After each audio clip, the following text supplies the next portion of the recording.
Tidak semua dana bantuan sosial yang diberikan pemerintah benar-benar digunakan untuk kebutuhan hidup. Ironisnya, sebagian penerima justru menggunakan uang bansos untuk berjudi online. Laporan PPATK dan Kementerian Sosial menemukan sebanyak 132.557 penerima bansos terdeteksi terlibat dalam judi daring hingga pertengahan tahun 2025.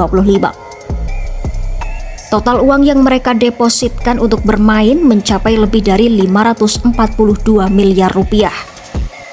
Bahkan di tahun sebelumnya, nilainya hampir menyentuh 1 triliun rupiah. Artinya fenomena ini bukan hal baru dan belum juga berhenti.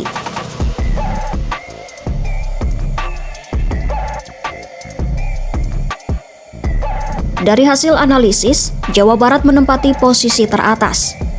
Ada lebih dari 49.000 penerima bansos di provinsi ini yang terlibat judi online dengan total deposit sekitar 199 miliar rupiah, rata-rata 4 juta rupiah per orang selama 6 bulan. Di Jawa Timur, ada 18.000 lebih penerima bansos yang ikut berjudi, menghabiskan 83 miliar rupiah. Sedangkan di Jakarta, meskipun jumlahnya lebih sedikit sekitar 7.700 orang, nilai taruhannya tetap tinggi, mencapai 36 miliar rupiah. Dan jika ditelusuri lebih dalam, Kabupaten Bogor menjadi wilayah dengan nilai transaksi tertinggi, yakni 22 miliar rupiah hanya dalam waktu setengah tahun.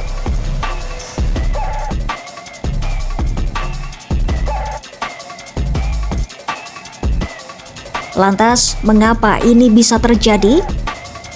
Sebagian penerima bansos menganggap judi online sebagai jalan pintas untuk memperbaiki hidup. Dengan modal kecil, kadang cuma Rp50.000 sampai Rp100.000, mereka tergoda oleh iming-iming bisa menang besar. Fenomena ini sebenarnya bukan hanya di Indonesia. Penelitian WHO tahun 2017 mencatat sekitar 0,1 hingga 5,8% orang dewasa di dunia beresiko kecanduan judi.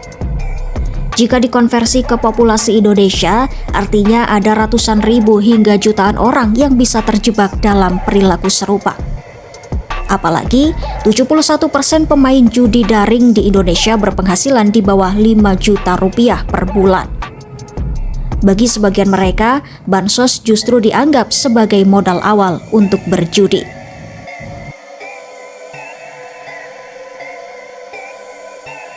Kondisi ini sering disebut para ekonom sebagai efek kobra, yaitu ketika kebijakan yang dibuat untuk mengatasi masalah justru menciptakan masalah baru.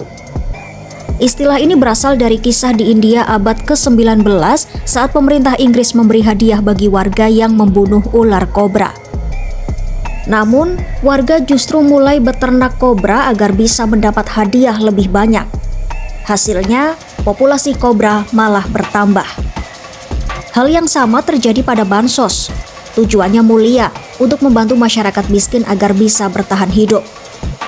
Tapi di lapangan, ada penerima yang menikmati status miskin karena mereka tahu selama itu bansos akan terus mengalir. Apalagi menjelang masa politik, bantuan sosial sering melonjak dan sebagian penerima menggunakannya bukan untuk kebutuhan dasar, tapi untuk bermain keberuntungan di dunia maya.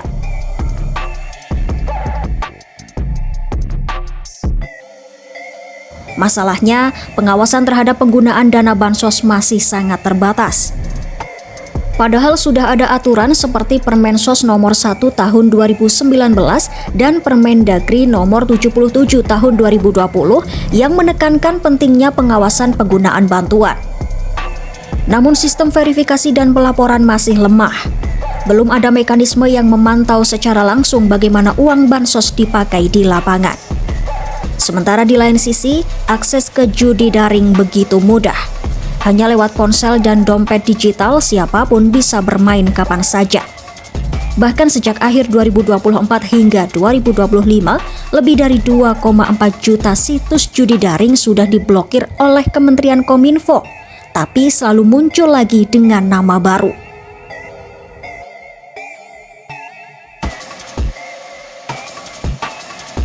Fenomena ini menunjukkan bahwa masalahnya bukan hanya pada uangnya, tetapi pada pola pikir dan literasi keuangan masyarakat.